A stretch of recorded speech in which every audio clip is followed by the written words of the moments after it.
at number 7 of 10. I don't know about you guys, but this seems to have gone very fast. And this is probably something that is quite worrying for anybody that's starting out on data governance. It's about the common pitfalls that data governance initiatives do face. And sometimes we can plan as much as we can, but we just can't avoid them. So this is just about giving you a bit of insight on some of the things that are quite could be quite difficult to navigate and could be quite damaging to the program of work in rolling out any data governance function. So we're starting off really simple, and I don't want this to come across in a way that is patronizing at all, but I think what we need to be clear is what the difference is between challenges and pitfalls. So I'm not going to sugarcoat it. I would say 8 to 9 times out of 10, it is challenging to get buy-in for and initiate a program of work in formulating some sort of data governance capability. And that is purely because a lot of people don't understand it. They don't see what the tangible benefits are. We're also in an environment at the moment within HE where it's very much about immediate successes and immediate remediation of some of our problems, and data is a much longer term investment in the face of things. But those are things that are broadly common in terms of challenges. And the way we kind of fashion those challenges, that these are kind of broader ongoing issues that need commitment, time and focus to overcome. It's a lot more about negotiation and persuasion, and about getting in at the right places. Now, a pitfall, on the other hand, is very much about things that if they do not get off the ground at all, then your data governance capability is going to be stagnant. So in that respect, there is nothing that you will be able to do to push the agenda to try and get data governance off the ground. Now, it might feel like in some of our institutions that is going to be the case even before designing a proposal, but we will go through some of the most common areas that institutions face in kind of coming up to these barriers, to help you try and identify where some of those things might come, and also to try and help you with some tools and action sets for trying to navigate around those pitfalls. Okay, Alex, did you want to add anything there? No, just to say, I'll come back to it. No, I think these are all, there's nothing you see here that's going to feel that you may not have had in other projects. Data governance isn't particularly special. These things kind of happen when you're trying to get anything new off the ground. I would say probably what's special is the stuff around getting people to take on roles. So, you know, there is institutional inertia against a lot of things. I think data governance probably is in the kind of the right-hand side of where it's difficult, but it's not alone. I'm sure you've come up with some of these challenges elsewhere. That's all I would add, Rav. Yeah. So on the right hand side of this slide, you will see some examples of where you will see both challenges and pitfalls. So there's nothing there that I would imagine isn't recognizable to you. These are the things that we have spoken about so far in webinars 1 to 6. Making sure that we're clear on the roles and responsibilities around data governance is critical. If you don't have roles in place, there is no data governance framework, because a single person or a single team in the middle cannot be doing all the data governance on behalf of the entire institution. It needs people with local knowledge and data expertise. So that is a major pitfall. Sponsorship, yes, it can be challenging to get senior leadership to understand what data governance is and why it should be important to them, and to convince them to integrate and weave data governance throughout the material of the institution. But a challenge in trying to get people on board is very different to having a complete brick wall facing you. So I'd say 9 times out of 10, if the conversation around data governance is happening, it does sometimes come from an area of the institution that has a vested interest. For example, one of the most common is the planning department. So a director of or a head of planning, for example. So sometimes it's about making sure the right people have the right conversations with the right people too, at more senior leadership. But it's about getting those people on board. So as long as you've got at least one, I would say that would avoid the pitfall. Culture is another big one. It's like moving I can't forget what that saying is. Is it moving a ship, turning around a ship? It's if the institution is incredibly siloed and you've got people not wanting to take up roles, and you've got a real, no, this is my data type culture, whether that be in the business or within IT or any other of the partnership departments and areas that we've spoken about, being key to the delivery of successful data governance, then that is something that, again, can make data governance stop on its head. You don't need to have a kind of a ready to go culture immediately, but you do need to identify and have some pockets of people and process where they are open to and willing to adopt a data governance program and capability, because without that, you will not gain the momentum in gathering evidence to be able to illustrate why data governance is a positive thing. And again, I come back to the point that no one team or no one person in the middle can create that culture for themselves, because then you'll just be creating a burden activity for a small area where data governance will just fall, because it touches every part of the institutions and not one area can know about all of the data everywhere.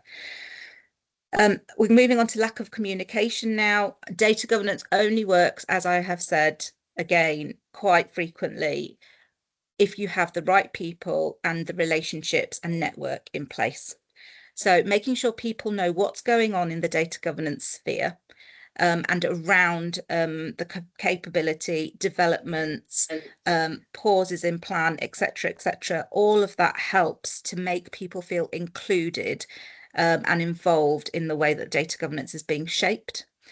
If data governance is rolled out once, and then it feels like, well, it's a once and done, and no other information comes out about what is happening, even if that information is, we have come to some challenges and barriers, we are working on X, Y, and Z, we have not forgotten about, we will be coming back to a roadmap of what's going to be happening, what the priorities are, etc. Even if you are saying the same messages again and again and again, it's about being clear, so that everybody knows that data governance isn't something that's going away and is something that needs to be committed to, and that the institution cares about making sure all staff understand what's happening, about enabling them and empowering them and supporting them to manage their data. And finally, a misunderstanding around investment. Now, this comes down to upper and senior leadership. As we know, data is huge. We don't know where the beginning of it is and where the end of it is. Sometimes we don't know where it all lives. It may be in systems, it may be in spreadsheets, it may be in Word documents, it may be on pieces of paper. Now, we need a commitment from senior leadership, not only in resource, but also in the value that is realised and the timescale to which that value is going to be realised, because it's not something that is a switch that can be flicked overnight. It is something that is going to take a lot of time, a lot of commitment, and a lot of all the other things that I've just spoken about. So we need to be careful that senior leadership understand that this isn't something that can be easily changed. This is woven into the fabric of what higher education is, and therefore to be able to pull all the weeds out and to understand what's going on wrong where, it's bigger than what it just looks like on the surface. So where leadership do not understand that and therefore expect to see big changes and big positive benefits within a year or two, that can cause sponsorship to fall if that expectation is not managed, and if the people that are really pushing and supporting the capability aren't also aligning to the message that this is a long program. This isn't just a project. This is something that is going to take time, and we need to do it in a staged approach. So those are the broad themes of pitfalls that we see within higher education data governance. But I just wanted to focus on the fact that do not confuse challenges with those pitfalls. Alex, is there anything you wanted to add? Very quick one that I just put in the chat. In fact, I was chatting with Steph, who's on the call, Steph Kelly from Bath this morning, about sometimes if you want to overcome some of these things, you can kind of ally with other people. So we've talked about who the partners are, but sometimes your DPO, head of compliance, if they're trying to run a compliance project, then you still need roles and responsibilities. You still need kind of a DQ framework. So you can sometimes go in with them. So to get over that institutional inertia, so something's got to be done. So sometimes it's not just a question of kind of try to always make the case just for DG.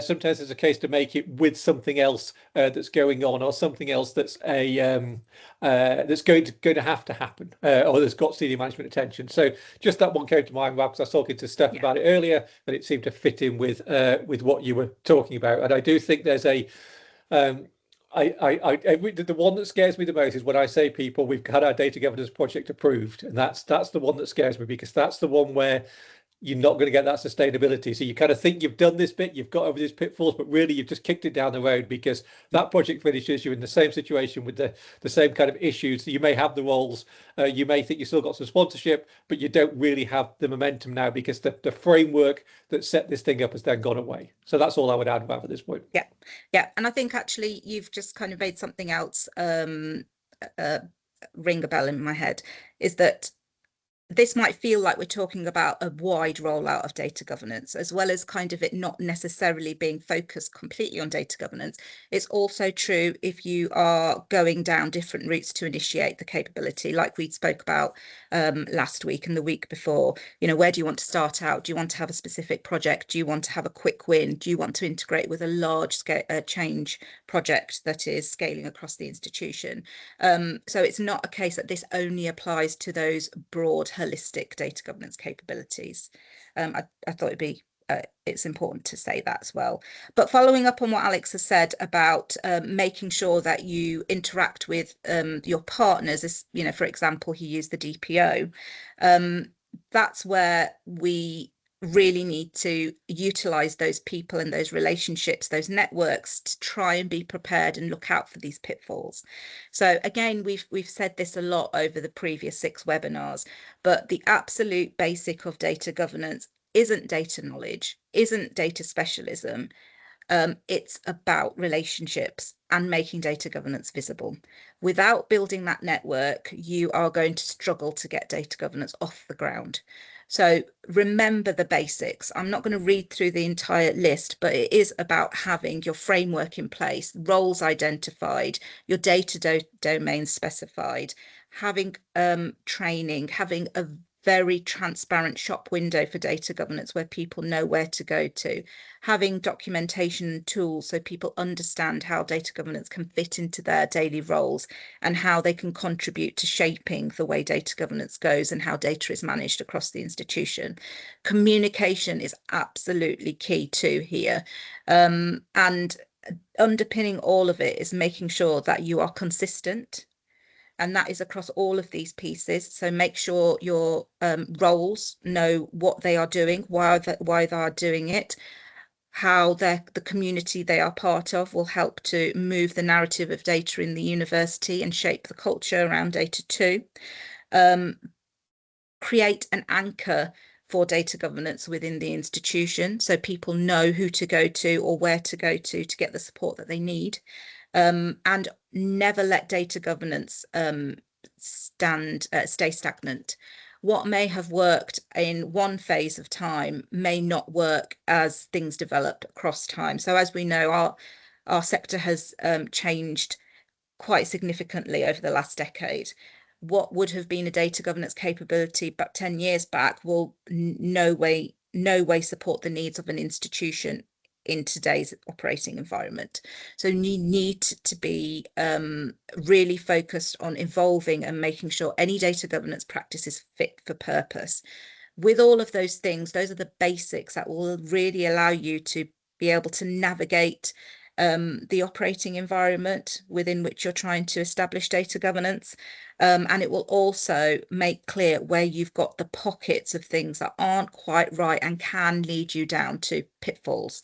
So it will kind of, all these things will give you that that preemptive view of where things may be going a little bit wrong. So that is really important. And when I said underpinning is the consistency, and evolving and fitness of purpose, that cycle should never stop. So that second list there is about making sure people do not just recognize data governance as a project. Alex, I don't know if you'd agree with this, but I'd say that initial understanding and maybe within the first year or so, some people do just see it as a project. Especially when you are doing something that is connected to major change. That's not a bad thing, though. It's about making sure that you communicate that this isn't something that just is a once and done. Sorry, I cut you off, Alex. Were you going to come in there? I did ask you Only the briefly question. to say that pretty much that as long as it's doing a good thing, that's a good thing, right? So people will still say, here's a thing that we were doing that we weren't doing before. Sometimes they struggle to contextualize it outside of a project. So when we talk next week about kind of stakeholder management and kind of what kind of messaging you need, that it's important if you are working specifically kind of in for a project, that wider messaging is coming during that time, not afterwards. Otherwise, it might be too late and you might lose the momentum. That's all I was going to add. Well. Yeah.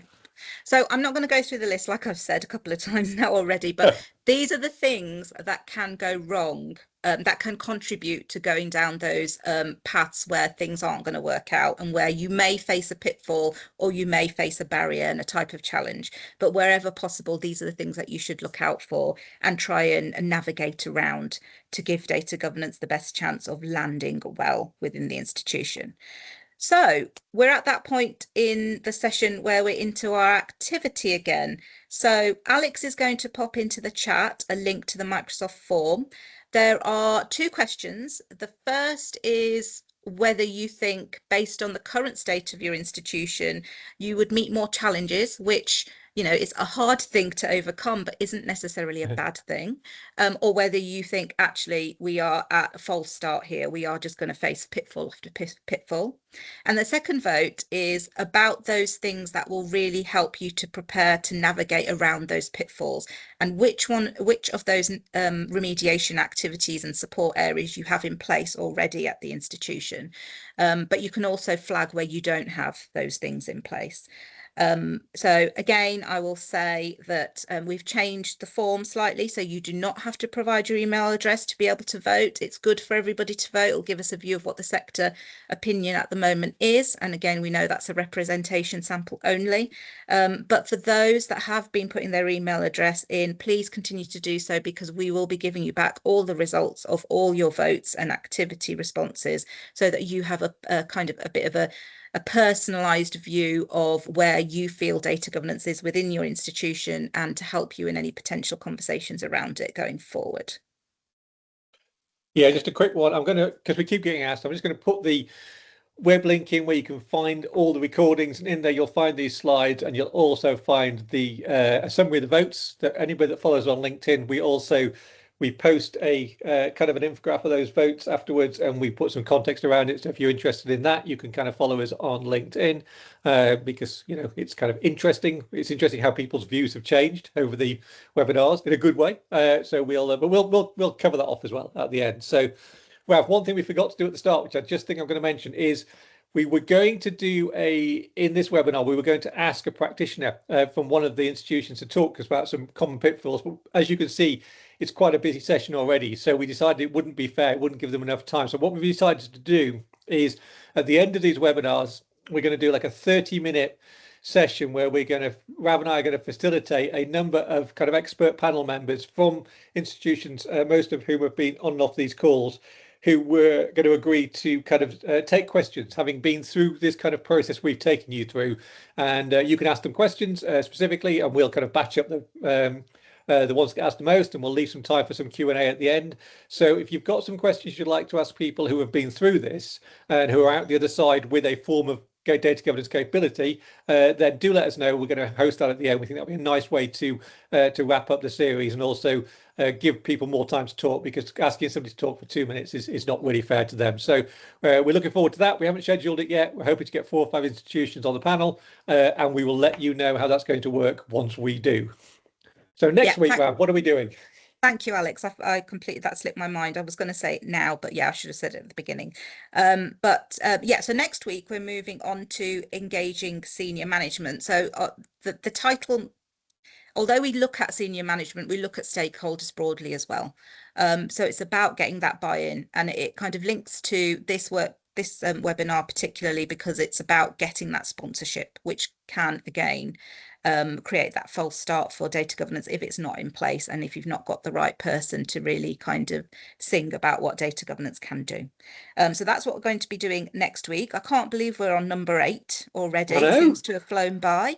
That's everything from us. And just a reminder again that we've got a reading list, which again, sorry, Rav, I've just added one today. There was a really good article by Bob Sainer who writes Non-Invasive Data Governance, which is a really good book. If you're going to read something this week, read that one because it's a really good example of the kind of things we've talked about pitfalls and all this kind of stuff. There's a couple of great quotes in there, which is if you're not fit, don't blame the gym. The whole idea about it's not an issue with the framework, it's an issue how people access the framework. Thank you again for joining us. We hope it's been useful and we hope to see you next week. Yep. Cool. Thanks all.